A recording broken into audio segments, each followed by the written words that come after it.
Good morning বন্ধুরা, কেমন আছো সবাই? আশা করছি সবাই খুব ভালো আছো। আর আমরাও কিন্তু সকলের আশীর্বাদে ভালোই আছি। তো আজকে সকালটা একটু অন্যভাবে শুরু হলো। এখন বেজে গিয়েছে সকাল ওরকম 9টা। আর সকাল 9টার সময় হচ্ছে গিয়ে আমাকে এখন আসবে রক্ত পরীক্ষা করতে। কারণ এই প্রেগনেন্সি জার্নির 3rd ট্রাইমেস্টারে এসে আমাকে যে রক্ত পরীক্ষাটা দিয়েছে, মানে ব্লাড টেস্টটা দিয়েছে, সেটা হচ্ছে sugar test plus thyroid test. কারণ থাইরয়েড টেস্ট একদম আমি ফার্স্ট ট্রাইমেস্টারে করেছিলাম, তখন আমার থাইরয়েড ধরা পড়েছিল। তো এখন হচ্ছে একটু সেফটি পারপাস থাইরয়েডের ওষুধ যেহেতু খাচ্ছি, ঠিকঠাক আছে কিনা, সে ব্যালেন্সে আছে কিনা সেটা দেখার জন্য থাইরয়েড টেস্টটা করবো। প্লাস হচ্ছে সুগার টেস্ট, যেটা হচ্ছে ওজিটিটি, মানে ওরাল গ্লুকোজ টলারেন্স টেস্ট, ঠিক আছে, যেটা ওই 75 গ্রাম গ্লুকোজ খেয়ে করতে হয়। তো প্রথমটা হচ্ছে গিয়ে আসবে এখন খালি পেটে গ্লুকোজ টেস্টটা, মানে সুগার টেস্টটা করবে। তারপর হচ্ছে গিয়ে সেই কারণে আমি আজকে থাইরয়েডের ওষুধও খাইনি, জাস্ট এক সিপ জল খেয়েছি। দেন হচ্ছে গিয়ে গ্লুকোজটা খেতে হবে। খাওয়ার পরে আমার 1 ঘন্টা বাদে একটা টেস্ট আছে, তারপর আর 1 ঘন্টা বাদে, মানে 2 ঘন্টা বাদে আবার একটা টেস্ট আছে। সেই সাথে একেবারে থাইরয়েডের ব্লাড স্যাম্পেলটাও নিয়ে যাবে। তো সকাল সকাল এখন রক্ত দিতে হবে। তো এগুলোই হচ্ছে স্টার্টিং। কষ্ট পাওয়া এটা না, হালকা একটু লাগবে, হালকা একটু লাগে। তো ঠিক আছে, চলো আসুক, তারপর তোমাদেরকে দেখাবো। আমার যতদূর মনে হয় এই টেস্টটা প্রেগনেন্সিতে প্রত্যেককেই করতে হয়। তো তোমরা কারা কারা করিয়েছো অবশ্যই কিন্তু আমাকে জানিও। আর সত্যি মানে ফার্স্টে যখন সূচটা ফোটালো তখন একটু লেগেছিল ব্যথা, বাট যখন ব্লাড নিচ্ছিল আর অতটাও ব্যথা লাগেনি। তো এগুলো তো সহ্য করতেই হবে, তাই না? তো আমার এই ফার্স্ট ব্লাডটা নেওয়া হয়েছিল টাইম ঠিক 9:30। তো আমাকে বলেছিল এই সময় গ্লুকোজটা খেয়ে নিতে, দেন ঠিক 1 ঘন্টা পরে আবার আসবে। আজকে মাছ এনেছে সকালটা, ফেরত দিয়ে আসো তো। একে পুঁটি মাছ এনেছে, সব বলছেন খারাপ, আবার এদিকে পাশে মাছও যদি পেট পচায় তাহলে কি হবে টাকা দিয়ে মাছ কিনে? হ্যাঁ, তো এলিয়ে যাওয়ার মতো হয়েছে। আজকে প্রবীরের পরীক্ষা। আমি বলেছি তুমি যাও দোকানে গিয়ে ফেরত দিয়ে আসো। পচা মাছ দিয়েছে। পুঁটি মাছগুলো খারাপ, তাও পুঁটি মাছ ঠিক আছে। ছোট মাছ ওগুলো তাও বাদ দিয়ে দেওয়া যাবে, ফেলে দেওয়া যাবে, যেগুলো ভালো সেগুলো রেখে দিয়েছে। আজকে ভাবছিলাম ওলকপি খাবো, তারপর ভাবলাম না থাক, আজকে নর্মাল আলু দিয়ে বা গাটি কচু এনেছে প্রবীর। কি কি বাজার এনেছে দেখে। কি এনেছো? পেঁয়াজ কলি আর গাটি কচু? বিট এনেছে। এই যে বিট আর পেঁয়াজ কলি। এই বিটকে না বাংলাদেশে আমার শাশুড়ি মা বলে বিট কপি। তো তোমরা কি বলো, বিট বলো না বিট কপি? অবশ্যই কিন্তু জানিও।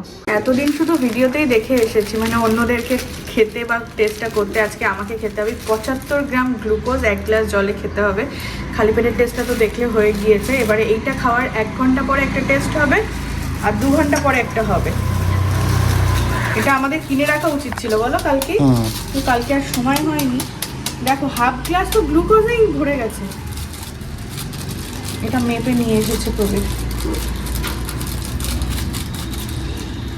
এবারে জল দেবো, চামচটা দাও, গুলবে।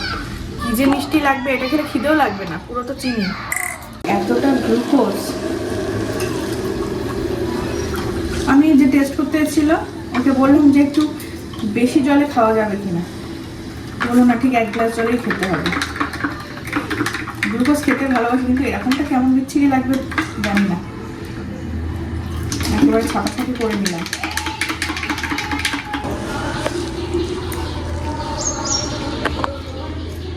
প্রচুর মিষ্টি, খারাপ না কিন্তু প্রচুর মিষ্টি।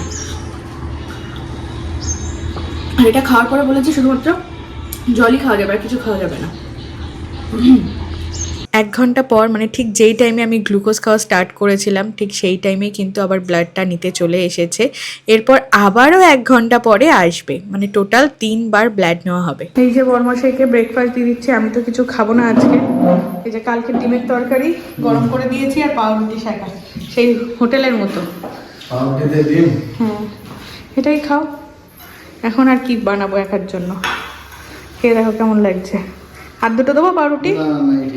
বেলা হয়ে গিয়েছে তো, আমাকে এখনো আরো একবার টেস্ট করতে আসবে। দেখো 2টো হয়ে গিয়েছে অলরেডি।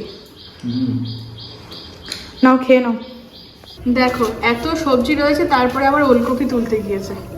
ওগো, গাটি কচু দিয়ে হয়ে যাবে। আরে গাটি কচুর মধ্যে এটা দিয়ে দেবো,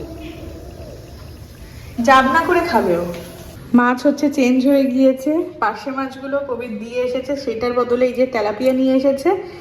আর ওই পুঁটি মাছগুলো ফেলে দিয়েছি, কারণ জ্যান্ত তেলাপিয়া, ওই জন্য ছোটো ছোটো তেলাপিয়া অনেকেই বলবে খাওয়া ভালো না, কিন্তু অনেক দিন বাদে খাচ্ছে। আর জ্যান্ত বলে নিয়ে এসেছে বলো পুকুরের। আর আমুদিয়া মাছ এটা নিয়ে এসেছে, এটাও ফ্রেশ, দোকান দিয়ে একেবারে কেটেই এনেছে, কারণ বারবার দিদিকে আবার ডাকবো। আর ওই পুঁটি মাছগুলো ফেলে দিয়েছি কারণ একদম নরম নরম ছিল বলো, ফালতু কারোরই খাওয়ার দরকার নেই।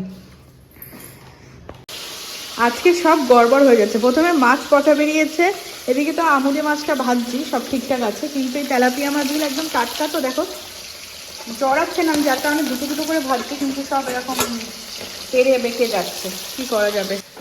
থার্ড টাইম ব্লাড নেওয়া হয়ে গিয়েছে, তো এবারটা ডান হাতে নিয়েছে, তো খালি পেট ছিল। এবারে হচ্ছে একটা পাকা কলা খাই, এখন ভারী কিছু আর খাবো না। তারপরে আমার ওষুধটা রয়েছে যেটা ব্রেকফাস্টের পর, সেইটা খাবো। রান্না বান্না অলমোস্ট কমপ্লিট। এই যে ঝোল ফুটে গিয়েছে, মাছগুলো দিয়ে দেবো। আর এখানে দুটো মাছ ভাজা করলাম পেঁয়াজ লঙ্কা দিয়ে, এই মাছগুলো দিয়ে দেবো, ব্যাস। সরস্বতী পুজো আসলেই শীতটা কমে যায়, ঠিক যেন তাই রোদ্দুরের তেজটাও দিনে দিনে বাড়ছে আর শীতটাও কিন্তু কমে যাচ্ছে। তোমাদের ওখানে ঠান্ডা কেমন অবশ্যই জানিও। আর আমাদের এই জমিটা কিন্তু এখন অনেকটা ফাঁকা হয়ে গিয়েছে, মানে এইভাবে যদি আমি দেখাই, দেখো মনে হচ্ছে অনেকটা জায়গা, সত্যি অনেকটা জায়গা। আর আমাদের এই গ্রামের বাড়িটা কিন্তু পুরো 5 কাঠা জমির উপরে বানানো। তো এখানে ক্ষেতটা দেখো, আবার নতুন করে সবজি লাগাতে হবে। আর তোমাদেরকে দেখাই আজকে এই নতুন ড্রেসটা, দেখো কতটা সুন্দর না, মাত্র 600 টাকা দিয়ে কিনেছি এই ড্রেসটা। আর এই সময় না আমার সাউন্ডটা উঠেনি, সেই জন্য আমি ভয়েস ওভার করে দিচ্ছি। তো আমাকে এই ড্রেসটা পরে কেমন লাগছে অবশ্যই কিন্তু জানিও। আসলে ড্রেসটা আমি মৌলির এঙ্গেজমেন্ট উপলক্ষে অর্ডার দিয়েছিলাম, বাট এসেছে অনেক লেটে, সেই কারণে ভাবছি রিটার্ন করে দেব। কিন্তু তোমাদের কেমন লাগছে ড্রেসটা অবশ্যই জানিও। আর এগুলোর কালার অপশানও ছিল, তো আমি এইরকম মেরুন কালারটাই নিয়েছিলাম। তো যাই হোক, রিটার্ন করে দেবো এটাকে। এডিট করতে বসেছি, তো এডিট করতে করতে এখন ফ্রুটস খাবো। তো এখানে বেদানা রয়েছে আর রয়েছে কিউই, দুটোই আমার খুব পছন্দের। এটা অতটা পছন্দের না হলেও এটার খাওয়া খুব উপকার, তো সেই কারণে। আর এটা তো মানে ভীষণই ভালো, বিশেষ করে রক্তের জন্য। তো দুটো ফল খাবো এখন আর এডিট করব। আজকে বলো, তুমি বলো কি কি আছে লাঞ্চের মেনুতে। আজকে লাঞ্চের মেনুতে আছে তেলাপিয়া মাছ পেঁয়াজ লঙ্কা দিয়ে ভাজা, এখানে আছে গাটি কচু আর ওলকপি, বাড়ির ওলকপি, আলু দিয়ে তেলাপিয়া মাছের ঝোল, আর এটা হচ্ছে স্যালাড, আর এখানে আছে আমুদি মাছ বড়ি দিয়ে ঝাল। আর এখানে হচ্ছে একদম গরম গরম ধোঁয়া উঠছে ভাতের থেকে। হ্যাঁ, আজকে রোদ্দুরটা দেখো কি গরম লাগছে। গরম লাগছে, এখানে বসে মনে হচ্ছে ভুল হয়ে গেছে নাকি। ঠিকই আছে, আর কটা দিনই, এরপর আর রোদ্দুরে বসতে পারবো না, তখন ওই ঘরে এসি, রান্নাঘরে এসি ছেড়ে খেতে হবে। তো চলো খাওয়া দাওয়া করে নিই। আর এখন বাজছে ঠিক দুপুর 2টো। আজকে খুব খিদে পেয়ে গিয়েছে, কারণ আমি আর লাঞ্চ ব্রেকফাস্ট খাওয়া হয়নি। চলো, প্রেগনেন্সি টাইমে প্রত্যেকটা বরের কেয়ারিং যেন আরও বেশি বেড়ে যায়। দেখো ভাত ঘুম দিয়ে উঠেছি আর বর এখানে আমার নখ কেটে দিচ্ছে। সন্ধ্যের চাটার দায়িত্ব ছিল আজকে বরমশাই, কারণ লিকার চা যদি কেউ একটু বানিয়ে দেয়, লিকার চা না মানে যে কোনো চাটা যদি একটু কেউ বানিয়ে দেয়, তার টেস্টই কিন্তু আলাদা। না অবশ্য। গুড ইভিনিং বন্ধুরা। আজকে সন্ধ্যেবেলায় বরের কাণ্ড দেখো, মানে মা এসেছে বলে কত কিছু নিয়ে এসেছে। আমি শুধু বলেছিলাম চাউমিন আনতে, কারণ মা চাউমিন ভালোবাসে, বাড়িতে আজকে বানাতে ইচ্ছা করছে না। তো চাউমিন এনেছে, ফুচকা, এগ রোল, মানে 3 রকমের জিনিস হয়ে গেছে। সেই সাথে তো একটু চা বানাবো আবার। সব ঢেলে নিচ্ছি এক এক করে। নাও টেস্ট করো। আগের দিন এনেছিলে বলো, মাকে পাঠিয়েছিলে। তো চলো, আজকের ভিডিওটা লেন্দি করলাম না, এতটুকুই রাখছি। সবাই ভালো থেকো, গুড নাইট।